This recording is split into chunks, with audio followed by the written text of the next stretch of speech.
Okay, so this is a week after my last inspection where I pulled out a frame of really wonky comb and burr comb and got a lot of people pretty upset because they just really strongly suggested I should go to wax foundations. And I have used wax foundations in the past, and the reason why I choose plastic is just because wax doesn't hold up as well as far as when you're harvesting your honey. And when you're spinning your honey in particular, those wax combs, those wax foundations just fall apart. So they're really single use for me anyway. And that just wasn't feasible. So I've been doing it, 6 solid years, 8 years off and on. And I've only used plastic foundations and wooden frames as my preferred for most of that time. And this is the first time I've had this happen.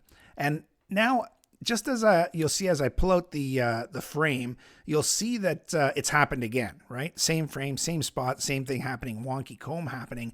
But I think it's because of the frame that's beside it. The frame that's beside it was the end frame of a 4-frame nuke box. So what happened was the bees built out that frame right to the edge of the box, at least the honey part of that frame. The brood part is all the right size, but you'll see in the video here in a sec that the honey part is built way out. It's built out a good 1/2 inch, if not more, beyond where it should be, beyond what the limits of the frame should be.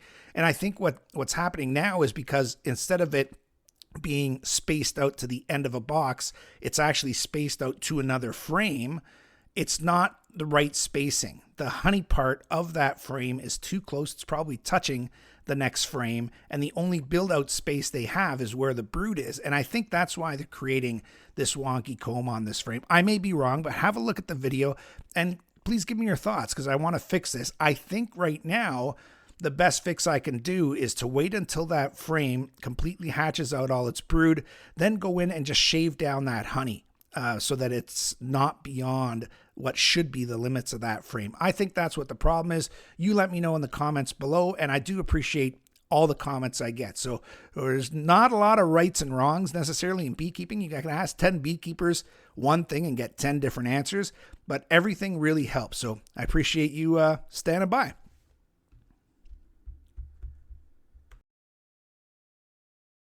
That got me so much heat. Jesus, and they're building it out wonky again. Look at that.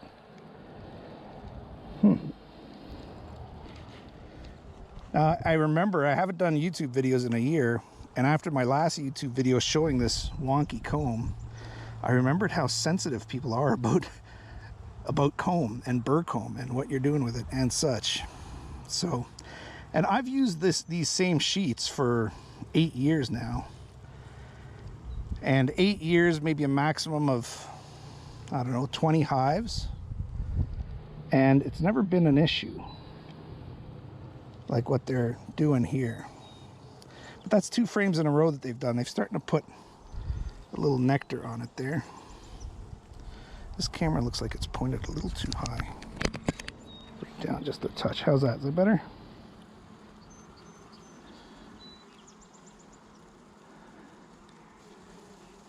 Yeah, they're just really using it as bridge comb to the other frame. And that other frame is really built out wide. So it may be that the issue is more on this frame. It's causing the problems on this frame. So we'll see.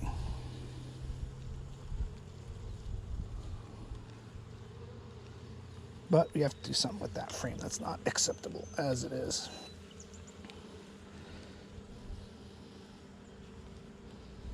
Wow, a lot of bees on this frame. Wow, very heavy frame too. Oh, look at that brood. Wow. Wall-to-wall cat brood. Really looking good.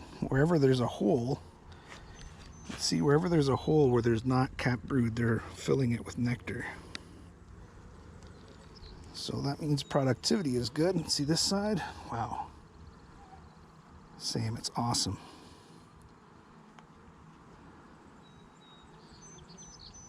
And you see, this is what's causing the problems, I think. Look at how, you see how built out this is right here? Let's show you on this camera. You see how bulky the frame is? It's bulky in a few spots. Right here, up here in the top corner, all along the top. Here it's built out too far, and there it's built out too far. And that, I think, is what's causing the problems on the next frame over. And I frankly don't know how to fix that other than replacing this frame as well.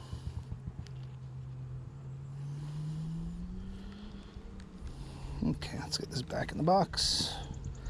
See, I'm sure that is what's causing the problem. See, look down this frame. Look at how wide that is.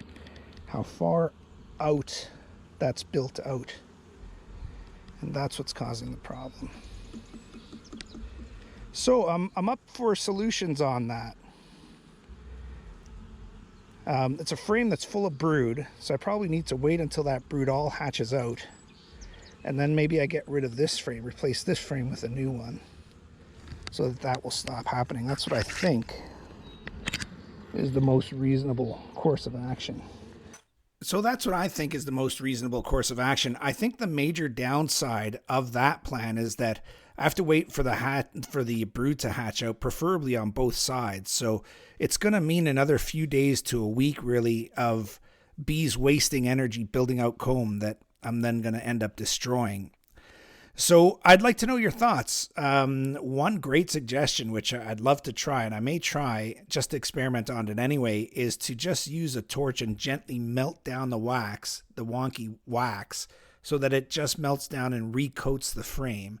Because a lot of people feel that that's a sign that the frames don't have enough wax on them, and the bees don't have the assistance to build them out properly. So that might be the case. In any case, I think I want to try that anyway, because I think it's a good idea and it's a good way to get comb on the frames without going through the entire melting and painting, brushing on, or rolling on process. But anyway, in any case, I'd love to know your thoughts, because again, I don't want this frame to start to get out of control, and it's just a waste of productivity for the bees. That's the biggest part about it, is that you're wasting the bees' time, you're wasting the bees' resources and energy, and right now that's what it's all about. That's what I keep mentioning. Right now it's all about giving the bees enough resources to start building their numbers and building their hives. And if they're not building out comb that a queen can use, or that they can use to store food in, then you're just wasting their time. So anyway, that's my dilemma right now. It's not a huge dilemma, but it's something I want to fix within a week or two.